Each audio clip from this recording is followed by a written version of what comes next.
Hey, good evening, everyone. Can you hear me okay? Yes. Oh, thank you. Thank you. Want to welcome everyone this evening.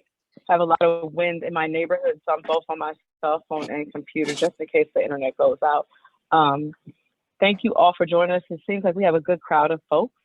Before we get started, I definitely want to acknowledge the council members that have joined us this evening. Councilmember Brianne Nadeau, thank you for taking some time with us. I hope your babies are doing well. And we are going to, I would say as the president of the Metro Washington Council for the past 3 delegate meetings, we've had to start our meetings out with a moment of silence and prayer because it's been a pretty trying year, especially for us as a whole, but then also for the labor movement. So we've asked one of our presidents from AFSCME, Local 2921, Robert Austin, to start us off with a moment of silence. So I'm going to turn it over to him before we begin our rally this evening. Good. Greetings. Robert, are you on? There you go. Yes, ma'am. Thank you so much for having me. We appreciate it. If we'll take this time for all to have a moment of silence, please.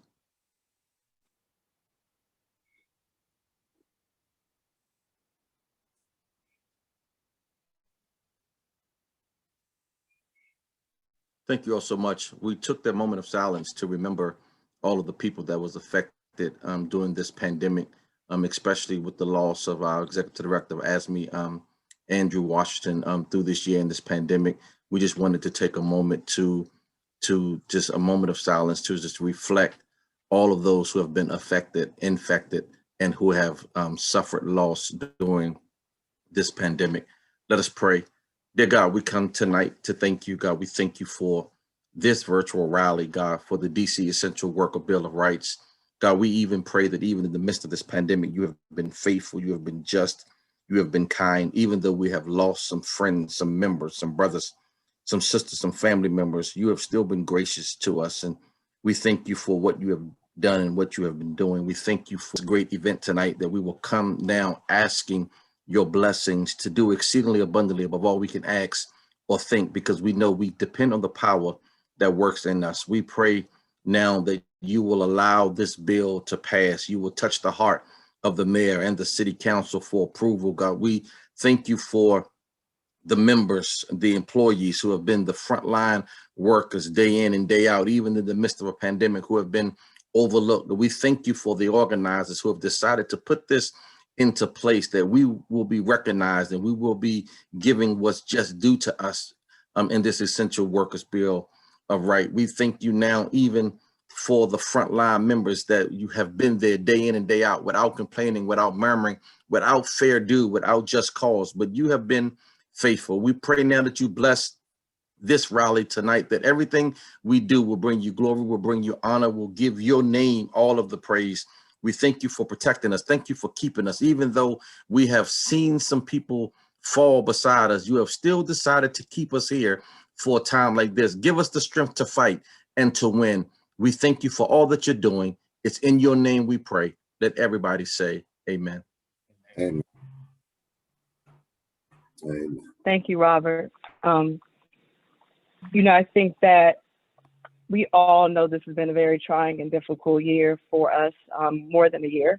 But one thing that I always try to make sure that we find a little hope of glimmer and understanding in the work that we do. But I jokingly with my friends to say that many of the things that we have fought for, folks on this call, from unions, from community-based organizations, for council members, we had to fight for paid sick days and paid family leave and bereavement leave, all of these things that we know have been necessary for us to get through this pandemic. And we've told council members, elected officials, that when people go to work sick, that they will get the community sick. And this was common sense to us in the work that we do. But I think to have a shift, right, that when we move forward with every phase of reopening, this was common sense and common knowledge. I sat on the reopening committee for DC, and I remember being in groups with folks that we don't always get along with the Restaurant Association and to other folks that have pushed back against our legislation. They were saying the same things, that they wanted to make sure that people were safe at work, that workers were being able to take care of themselves despite the fact that their businesses were closed. And we were all on the same page. And I do think that DC has done and taken some measures to protect workers and to help the residents as we make it through these times. And what this is about tonight and what efforts like this across the DMV have been about is reminding our elected officials, especially when we go into the budget fight, right, that this crisis is not over. Even today, I was listening to the news and they're expecting a surge. When I listened to the legislative meeting this past Tuesday, the council said we cannot, we must extend the state of emergency.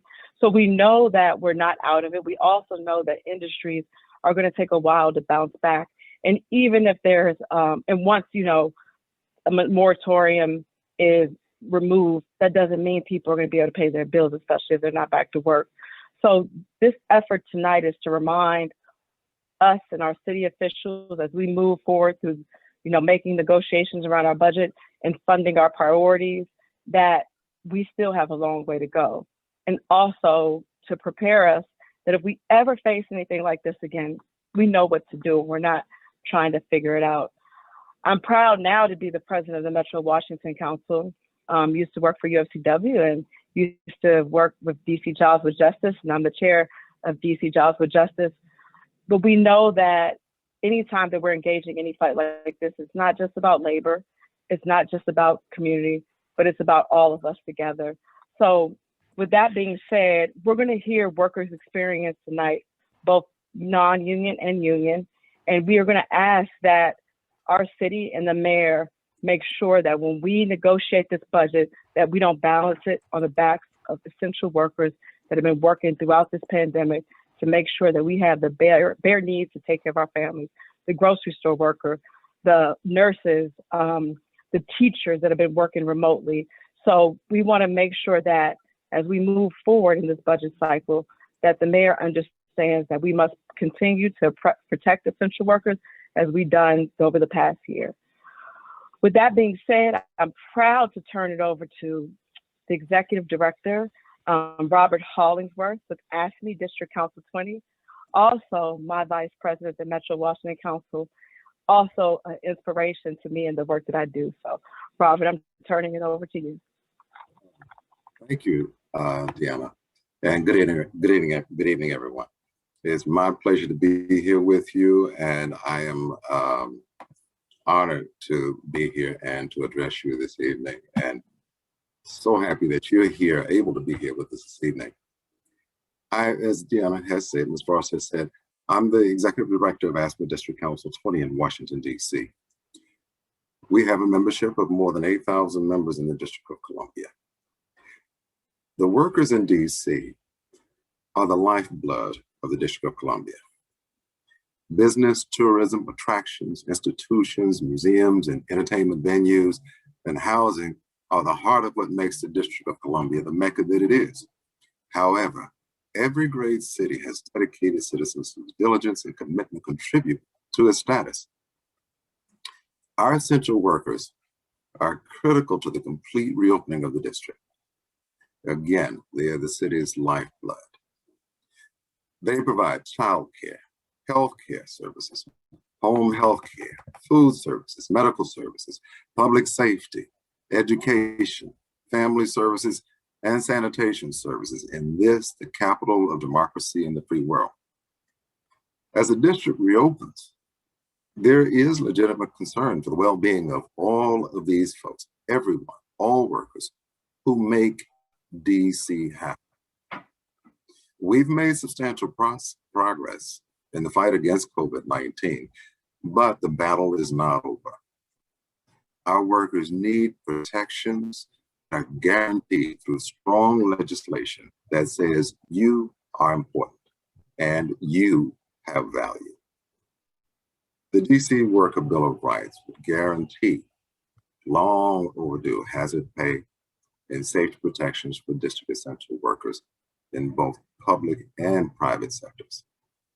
They would take effect during any declared state of emergency where there's imminent threat of severe or widespread loss of injury or life. The bill will ensure essential workers 2 weeks of sick leave, 3 hours, $3 per hour hazard pay, 5 days of paid bereavement leave, as well as presumptive eligibility for COVID-19 workers' compensation and stronger workplace safety measures to protect against COVID-19. And that is truly important as our city begins to reopen. DC workers deserve no less. AFSCME District Council 20, and it's more than 8,000 members, and AFSCME International support this legislation. So again, welcome all of you to the rally, and know that we do believe that this bill will pass. Thank you.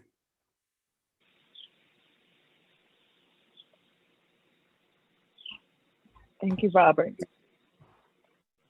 You know, one thing that is, I think Robert, you know, him and I have talked about his workers, the sanitation workers who've worked throughout this pandemic, had to fight for PPE, folks that are sitting in trash trucks right next to each other and have had to fight for hazard pay, but then also their pay raises were frozen. So we need to make sure as we go into this, but I'm taking my facilitation authority to say that we need to make sure that those public sector workers that have their pay frozen, that we make sure that that's a priority to make them whole in this budget cycle. So with that being said, I also want to, another union that has been out of work throughout this pandemic, our IATSE members, the ones that work in the theaters.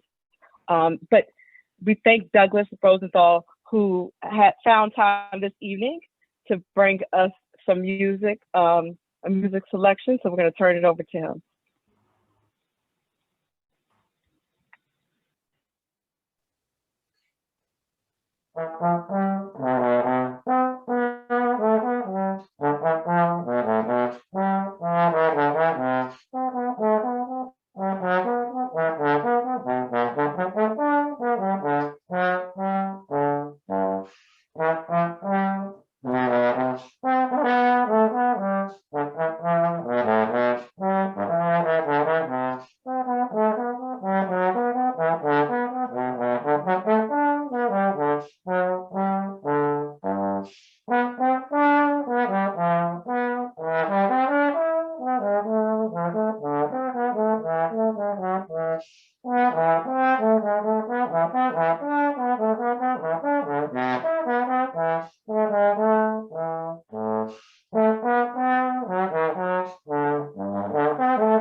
I'm okay.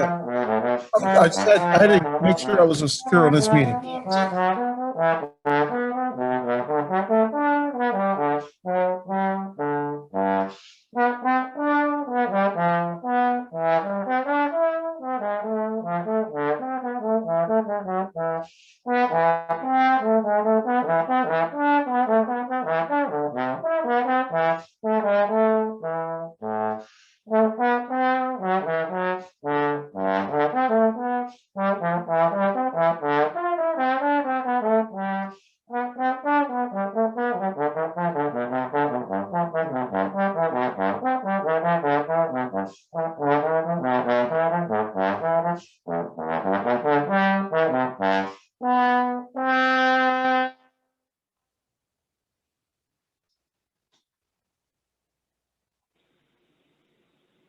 Thank you, Douglas. I will say my daughter is a 7th grader at Hardy, and she is playing her trombone at home. It's much nicer to hear it outside of my house. Thank you so much for that. At this time, I'm going to turn it over to Jonathan Williams from UFCW, my home union, who represents the grocery store workers who have definitely been on the front line, making sure that we can feed our children. And whoa, Jonathan, what's going on with your hair? So happy to see you, to share Brookings video. Can you hear it? There you go. Jonathan, on mute. That's our communications director right there. All right, there we go. I wasn't allowed to unmute There for you a go. second there. Thank you, Deanna. Thank you, everyone. Thank you, Douglas. That was really awesome. So my name is Jonathan Williams. I'm the communications director for UFCW Local 400. And we're about to play a video for you that was put together by the Brookings Institution. It features many local essential workers reflecting on their lives 1 year into the pandemic. Members of 1199 SEIU are featured, as well as our very own Jeff Reed, who's a UFCW Local 400 member and meat manager at Giant Food locally. And we also have another member named Lisa Harris, who works at a Kroger grocery store in Richmond. I think as you'll see from the video, the last year, we've seen an outpouring of gratitude for essential workers like these, and rightfully so, right? They didn't sign up to be heroes on the front lines of a global crisis, but that's exactly what they've become. And 1 year into the pandemic, these workers deserve far more than just thanks and praise. They deserve hazard pay and better safety on the job. And that's precisely what the DC Essential Workers Bill of Rights will do. So I hope you enjoyed this powerful video. Thank you.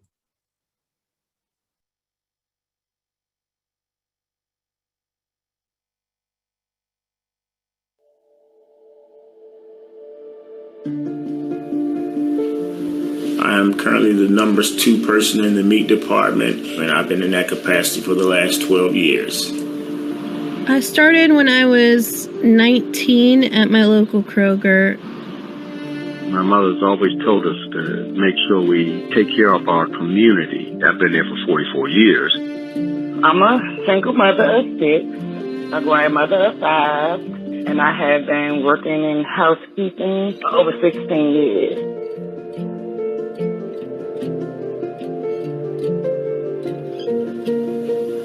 I had a full range of emotions, some of them being fear. I was fearful, am I going to contract this virus? Initially, you can see the fear in people's eyes. You see a customer that you know every day, and now you see them, they got a mask on, they got gloves on. I choose to keep my family safe, so I have not seen them in person since COVID began. I come out to my car to eat on my breaks, which also leads to a feeling of isolation. Being a housekeeping, you'll never know what a patient has. So it's scary. To see people dying, I see people I went to school with and grew up with, and they'll come in, and just like that, they're gone. We are risking our lives. I have asthma, and I just got over pneumonia in February. But I take that chance to go out here to work because I know we have to survive. I see 300 people a day. I'm grateful for my health care that the union fought for. We know we're not immune to it, and we're constantly exposed But if I was that person with COVID, I would hope that somebody will take care of me like I'm taking care of them. I have learned now not to get as close to patients, but right now I have no choice because they have no visitors.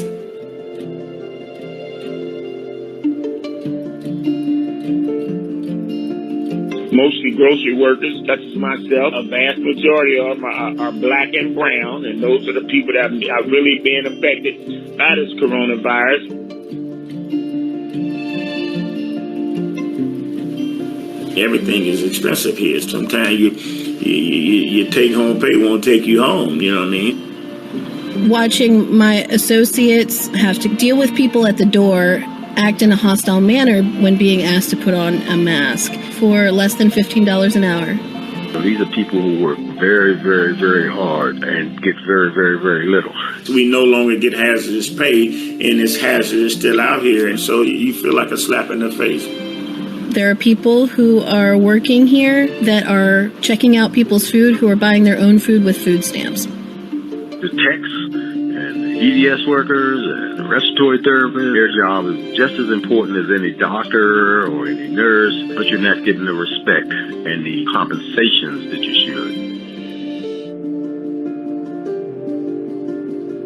I want to see workers like myself get paid more than minimum wage, to be honest with you, to have money saved in my bank account. I feel like the world has got a glimpse of how hard things are for people who are frontline. People who have sucked up their fear every single day and marched to that door, not knowing whether today would be the day they catch it, deserve recompense for that. You're doing important work. They need to be compensated for that. You know what I mean? They need a good health care plan. They need paid vacation. That's what I think a good job entails. We need to make sure that we're taking care of those that serve us every day.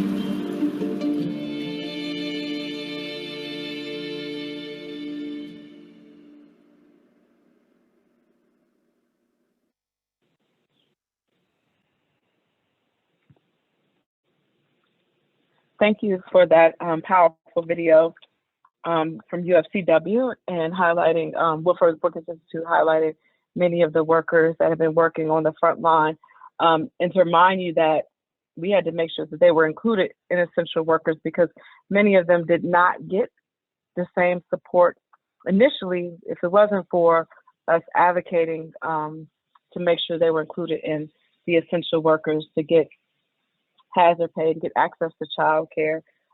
So we're going to continue on and allow some of the workers that have joined us this evening to share some of their experiences. I also want to thank Councilmember Robert White, has staff that's on, and also Councilmember Silverman also has staff that are listening on. And then my folks, both David and Nico, will let me know if I'm missing anyone. Thank you all for joining us. And the first worker that we're going to go to, I believe, is, I may mess your name up, so I apologize in advance, Miss Janetta Gonzalez Uban from SEIU 1199. Please correct me, because I don't want to say your name wrong. People say mine wrong all the time. Thank you for joining us.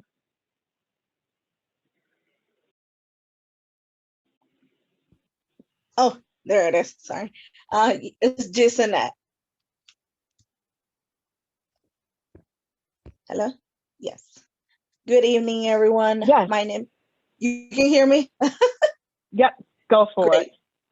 it. Good evening, everyone. My name is Jasonet Gonzalez.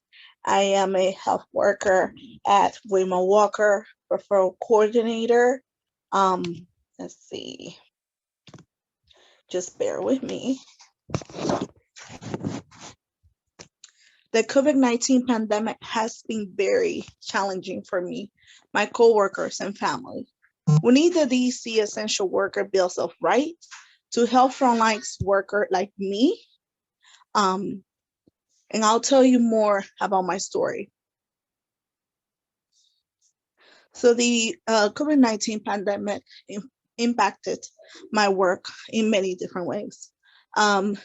As a coordinator, as a referral coordinator, we usually refer patients out for specialty, cardiology, gastro, urology, and so on. We make sure at Women Walker that our patients are getting the help that they need, and we just guide them by the hand. As a referral coordinator, our work has tripled the amount of work we had in the past. This making it very hard for us to complete the tasks that we have to do, authorizations and so on. With, still with us going into the office, getting exposed, and we still don't have a hazard pay or have a leave of sick for us to manage around in the case we get exposed from either a coworker, family member, or the daily life routine, like going grocery shopping. Let's see. So my coworkers and I are doing the best that we can and struggling to manage the amount of work that we're receiving. We're still working the daily things that are going through with the pandemic. We still, like I said, not receiving any extra pay, hazard pay, or anything to say, hey, we're here for you. We're here to support you. We're here, to support your family. I do think that the DC essential workers bills, right, will give the hazard pay that we deserve. We have been working this whole year under very different and difficult circumstances that not everyone had to go out during the pandemic. There were letters being sent out just to let us know, hey, you're essential. You can go out and you can go work. But we haven't received anything saying, hey, you're a health worker. Here you go. Thank you for your work.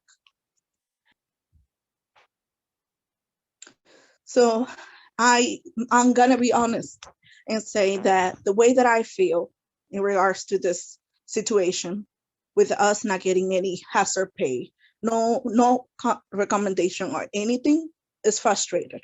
I don't feel valued or essential. Actually, I feel non-essential, even though I'm being treated as essential. They often are telling us that we are heroes. We are not heroes. We are human beings who are being exposed. And when we are exposed, so is our community. When our community gets exposed, we get exposed as well. So I hope that you guys do the right thing, what is supposed to be done, and that we can get this bill right, because we need it, our family need it, and it's time to do right for essential workers. Thank you, and thank you so much for taking the time to listen to my story. Thank you so much, Ms. Gonzalez, for being here and sharing your story. And we want to make sure that the message is heard loud and clear. So folks, if you're listening in, make sure you tweet at the mayor, show some love to our speakers, and let them know that we got to make sure that we protect workers throughout the pandemic by making sure there's COVID leave for workers, making sure that there's hazard pay and bereavement leave for folks that have lost loved ones and need to time to recover. So I also want to thank, I see Joanne Blotner from Councilmember Janice's office has joined us, and I also see Charles Wilson from the Ward 7 Dems. Chair of the Dems. Please, if I'm missing one, just put your name in the chat, say hi to everyone. Thank you all for joining us. And I'm going to turn it to David Sidbury Jr. from ASME 2091. Hey, David. You take yourself off mute, sir.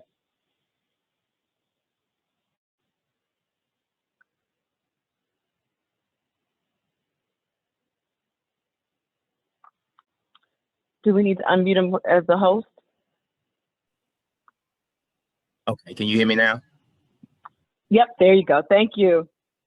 Good afternoon, good evening, everybody. My name is David Sidbury, and I am the Vice Chapter Chairman for ASME Local 2091. I'm also a sanitation worker for the Department of Public Works.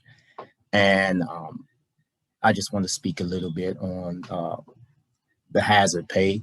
As you all know, essential workers, we worked throughout the entire pandemic without any days off, whereas especially the sanitation workers, whereas in some agencies, they did have 1 or 2 admin days off a week. But the sanitation workers worked throughout the pandemic. Halting our work or stopping us from working would present a hazard of its own. So we actually had to come to work every day throughout the pandemic.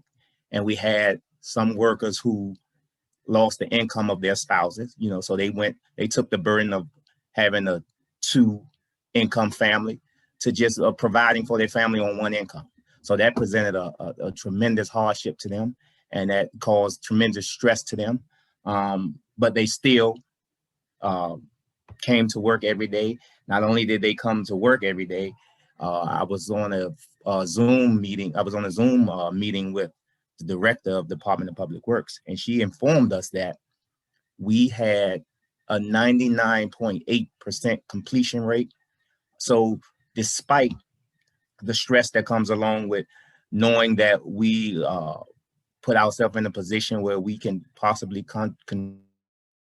the stress of knowing that we have family members contract the virus, the stress that knowing that we have family members and close people to us die from this virus, we still came to work and completed our assignments at a 90, almost 100% rate. So I think we're more than well deserving of the hazard pay. Not only is there's language in our CBA that specifies hazard pay, but we are well deserving of it. And I believe that, management and the mayor, it's time to reciprocate. We've showed our dedication. We've shown our appreciation for our positions. Now it's time to be reciprocated. The 2 weeks COVID sick leave, hazard pay, paid bereavement leave, COVID-19 workers' comp, stronger workplace safety. All of these things are absolutely imperative that we have so that we can have these things in place when the next, when and if the next pandemic comes. It'll be something in place now that will kind of ease the burden. So I asked the mayor and city council to not only consider these things, but to adopt all of these requests because they're absolutely imperative. I thank you guys for listening. Thank you, David. Let me say, I love DPW. I don't know, many people that are at home working, I don't know if you've been like me and have thrown things out and have waited for that trash guy to come every week to, get the house cleaned up, as I realized my house is more junkier than it was. Now it's turned into my office in the DC Public School. Thank you so much. But now we're going to turn it over to Veronica Tucker from One Fair Wage. Am I saying your name right? I don't think I am. It's Venora. I'm going to let you correct me. That's Venora okay. Tucker. Good evening. Is with Unite Here Local 23. Yes. Good evening. My name is Venora Tucker. I'm happy to join the Essential Workers virtual rally. I'm a native Washingtonian who has worked as a banquet waiter and bartender most of my adult life. I realize we will be returning to work possibly in the near future. We all hope to return to work with higher standards for workers' safety. Excuse me. We will need PPEs provided by the employers, as well as employers must provide everything needed to help us feel safe in our work environment. Over the past year, most of us have been in our homes and are around only the people that we live with. When we return to work, were we to contract COVID, it would most likely come from being at the workplace. If I became sick and needed to quarantine to keep me, my family, and my coworkers safe, I would need to know that there will be no retaliation from the employer. DC just got $2.5 billion, and the mayor should fund the protection we are asking for. We don't know what the future looks like. We could have another surge, although I hope not. And I hope we never have to deal with this again. Essential workers need to be made to know we are indeed seen as essential and valued. So that's pretty much what I wanted to say in reference to where food service workers are right now. And we don't really know if we're going to be returning to work anytime soon. Of course, we hope so. We need to earn a better living than collecting unemployment, but it's what we got right now. And when we do go back, we hope to go back to a safe work environment. Pretty much all I needed to say. Thank you, guys. Thank you so much, Ms. Tucker, for sharing your experience. Sure. Now I'm going to turn it over to Helen Oper to share the story of, if Helen's on, of Tandy, a restaurant worker. Now, we've heard from folks that are represented by unions, but we also know that there are many people that are working every day and don't have the right to collectively bargain and to fight for PPE and to fight for hazard pay. And that's why this bill is so important, because it's not just about union workforce, but it's about all workers. So I'm going to turn it over to Helen, if you're on.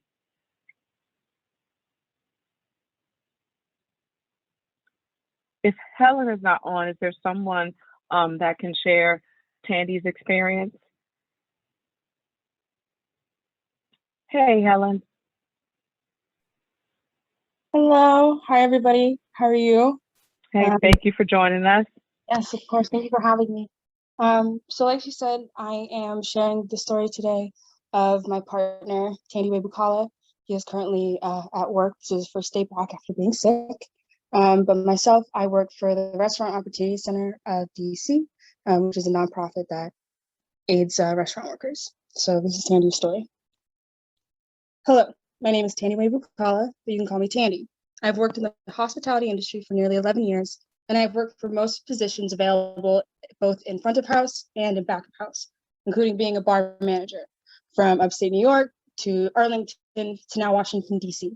I currently work as a bartender and a server in Adams Morgan for one company that owns 2 restaurants. And prior to the pandemic, I was thoroughly enjoying my position, or so I thought. I learned of Mayor Bowser's announcement of the mandatory shutdown as I was traveling to one of my jobs, and I was instantly devastated, as many of us were. But that was only the beginning of the avalanche for us restaurant workers.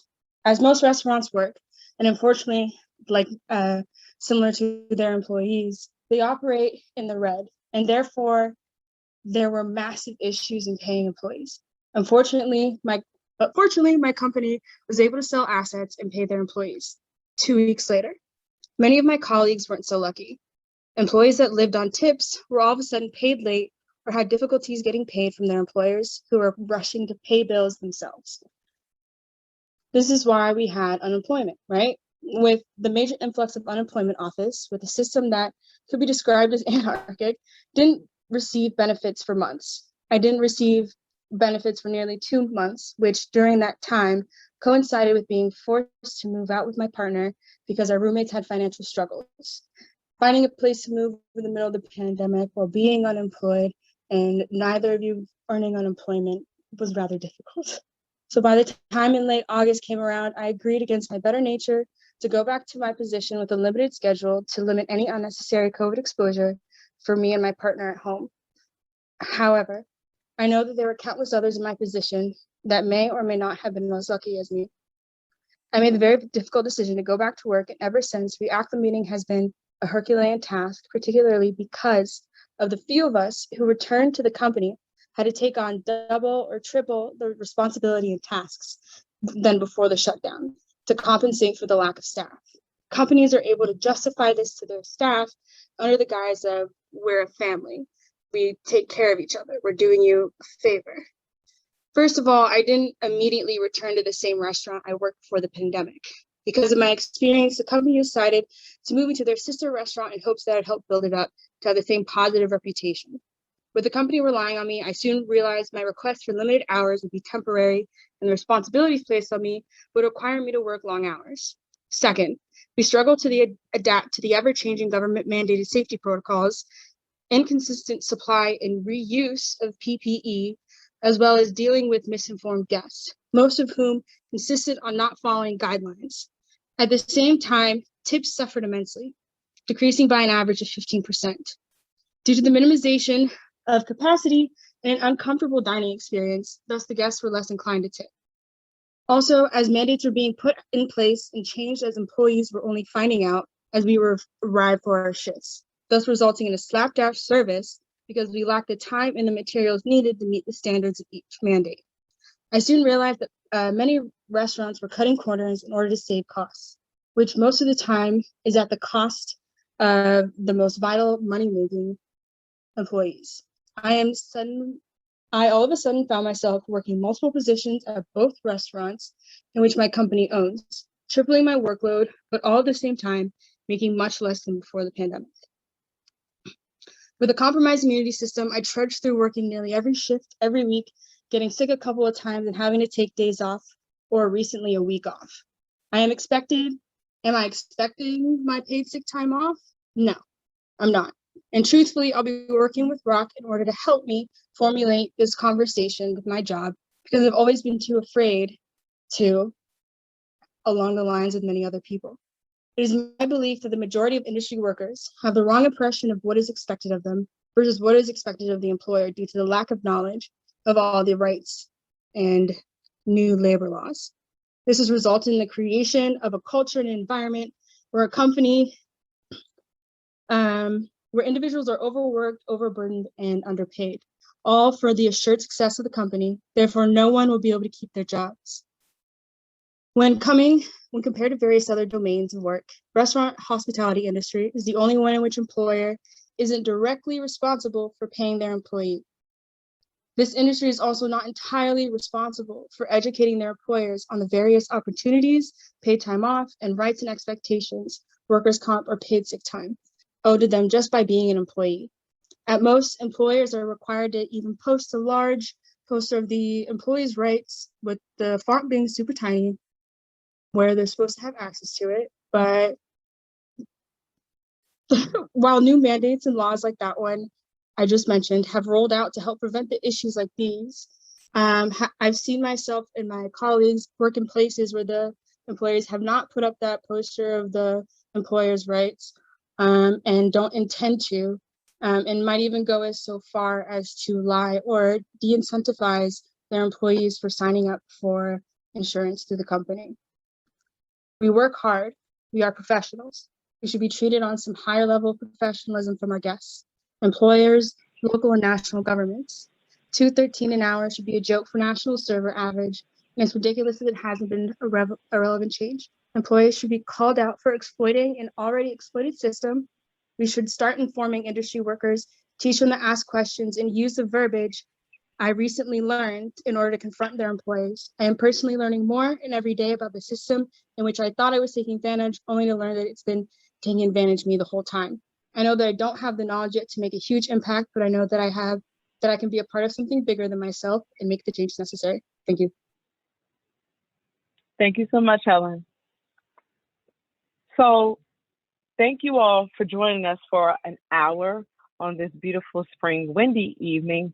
But before we go, we want to make sure that the workers that have shared their experiences with you all, the workers that have been working throughout this pandemic, and the workers that were not able to be here but shared their stories as they're out there working and returning back to work, that we make sure that their voices are heard. And we remind our DC Council, we remind our mayor that as we go into this budget fight, that we need to make sure that we're protecting the workers that have helped protect us. So before we close, I want to turn it over to Naya Foster from I Like Your Name. You add a R and be Forster, we can be family. And from SEIU 32BJ to share her experience. And turn it over to you, madam.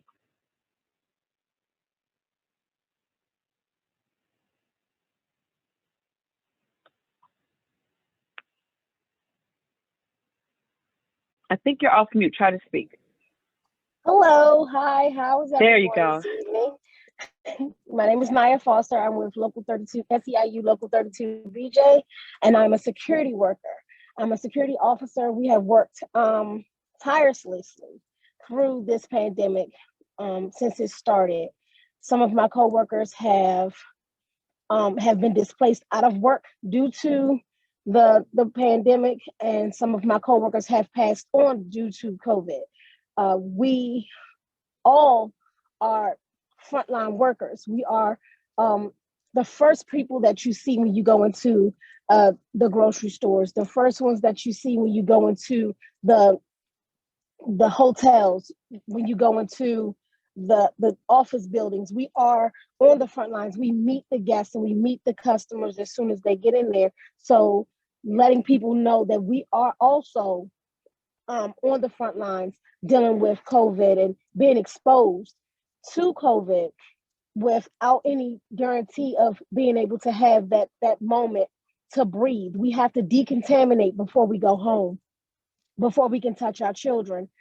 We had to put in place a system for us to be able to adjust dealing with this pandemic. The hazard pay is awesome for us to have, and is very granted. Everything that is listed, as stated before, is needed for everyone to be able to survive and to be able to take care of their families appropriately. The bereavement pay, losing friends and family consistently behind this thing that's going around, is essential for us to be able to get those 5 bereavement days, and for us to also be able to get those COVID days. So if one of our coworkers are exposed to COVID and we have to take off because we have to quarantine, for us to get paid for that would be a bonus for us. Is something that we need, because it will give us a little bit more job security. My experience during this time with COVID has been a very stressful one, and it brings a lot of anxiety because you don't know who have it. You don't know who you're going to come across that might have contracted it because of the work that we do. We have coworkers that work directly in those fields at the hotels that are standing in place to make sure that everyone feels safe. And yet we don't feel safe because we don't have those safety precautions to make sure that we are getting the things and the benefits that we're required. We had to beg for PPE to make sure that we had our PPEs the way that they're supposed to be. And we're getting them frequently. So just giving that a little bit of background on that is a big deal for us. We don't want to be forgotten. People tend to forget about security. Security is right there to make sure that you feel safe. We're there to make sure the grocery workers feel safe when they go to work. We're there to make sure that the bankers feel safe when they have to go to work. We're there. We're right there in the midst of everything, and yet we feel like we're being left behind. Thank you so much. I think that it's very important for us to understand the folks that have, I think get paid the least, have been the ones that had to leave their children at home, may not be able to afford childcare, may not have the flexibility as we do to work from home, have been working on the front line. And we thank you all, but it's not just enough to thank you and call you essential workers. We definitely have to take action. And I think for many of us that have made it this year, right? Many of us have lost loved ones. I know myself, my stepfather was a member of DPW, DPW, which I did not know until I attended his funeral. But I feel like because we made it through this year and we were able to get vaccinated and we were able to continue living on, that it's important for us to fight for the ones that did not, right? And it's important for us to make sure that as we move through this budget cycle, as we move through reopening, that their lives and their experiences were not in vain. So with that being said, I'm going to turn it over to Elizabeth Falcon with DC Jobs with Justice, Executive Director, proud to be her board chair and also her friend, to tell us and remind us how we can take action. Thank you.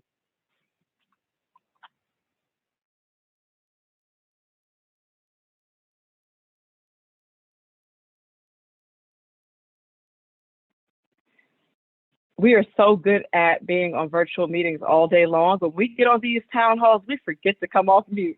Come on, Falcon. There you go. I'm here. Yeah, I first want to start off by just thanking everybody who shared their stories today, to all of our city leaders who joined us, and to everybody for coming out and amplifying the voices of these workers who have been on the front lines who have risked exposure in order to keep us fed and safe and able to, you know, live cleanly in our homes and all of that.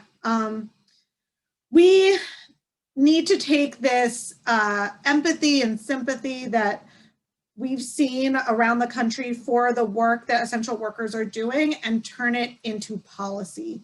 These need to be laws that are on the books that are there to protect workers now, and all of the workers who are going to continue to work as this pandemic unfolds, however it does, and as we may experience this kind of situation again in the future. So far, there has not been enough done to demonstrate to workers how crucial and how deserving of respect, money, and time everything that they do is. And so we have between now and May 27th to put pressure on the mayor to include this assistance in her budget for this year. As one of the speakers mentioned, we received over $2 billion in assistance from the federal government to address our COVID needs. That's over 10% of DC's regular budget. And we need to use that funding in order to support the workers who make sure that our city functions. And so we have 2 calls to action that for those of you who were on at the beginning, great, it's back now, thank you. First of all, sign the petition. I'm sure Nico's gonna put it in the chat as well. Please don't just sign the petition yourself, but share it on your social media. Give it to your coworkers, encourage them to do it.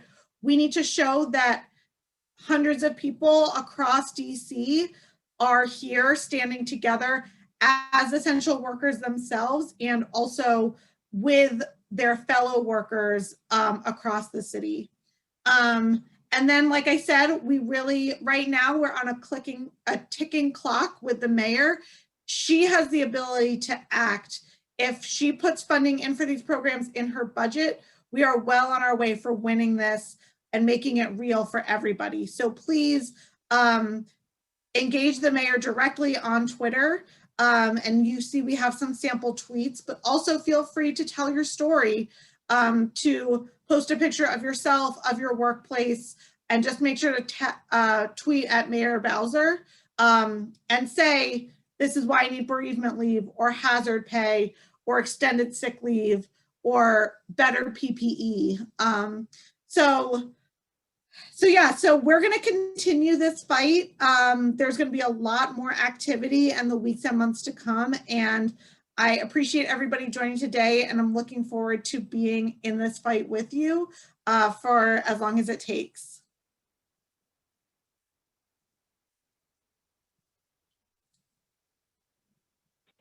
Thank you so much, everyone. With that, we are bringing our evening to a close. Let's keep the screen up and make sure everybody has a chance to tweet as I'm doing now. You know how my mayor likes to respond to my tweets.